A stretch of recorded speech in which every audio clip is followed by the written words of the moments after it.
సంరక్షింపకపోయిన ఎడల వాడు విశ్వాస త్యాగము చేసిన వాడే అవిశ్వాసి కన్నా చెడ్డవాడై ఉండనని వాక్యం స్పష్టంగా చెప్తుంది. మన కుటుంబాన్ని మనం ప్రేమించకపోతే, వాళ్ళకి మనం ఇవ్వాల్సిన అన్ని విధాలైన సంరక్షణ ఇవ్వకపోతే మనం ఏమై ఉన్నామంట? అవిశ్వాసుల కన్నా చెడ్డవారై ఉన్నాం. చూడండి దేవుని యొక్క మాట ఎంత కరెక్ట్గా. మనల్ని ఎవరన్నా చెడ్డవారంటే ఒప్పుకుంటామండి? నువ్వు చెడ్డవాడనంటే ఇంకా అంతే, అయిపోయింది. నువ్వు చెడ్డది అని అంటే ఎవరైనా ఒప్పుకుంటామా?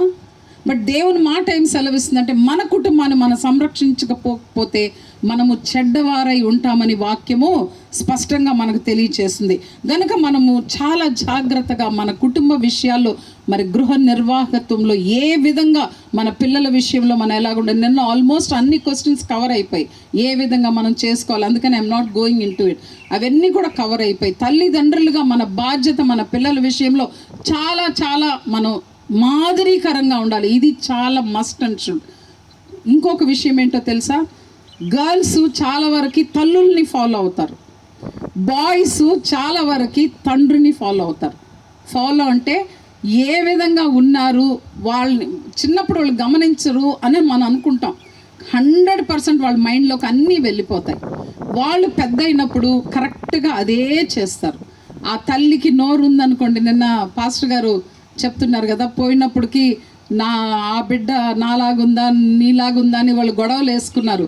అది కాదు, మరలా ప్రసవ వేదన అని చెప్పేసి పౌలు అపోస్తలుడు అంటాడు, నేను మరలా ప్రసవ వేదన పడుచున్నా. ఎందుకంటే క్రీస్తు ఒక పోలిక మనలో కనిపించే వరకు దేవుడు, మరి అక్కడ పౌలు చెప్తాడు, నాకు మరలా ప్రసవ వేదన కలుగుతుంది. కనుక మనం వీటి గురించి కాదు, కానీ మనము చూసుకోవాల్సింది మన కుటుంబం ఒక మేళ్ళ కొరకు. దాంట్లో ఇంకొక ఇన్సిడెంట్ కూడా జరిగింది. పాస్టర్ గారు నేను చెప్పేటప్పుడు నాకు గుర్తొచ్చింది.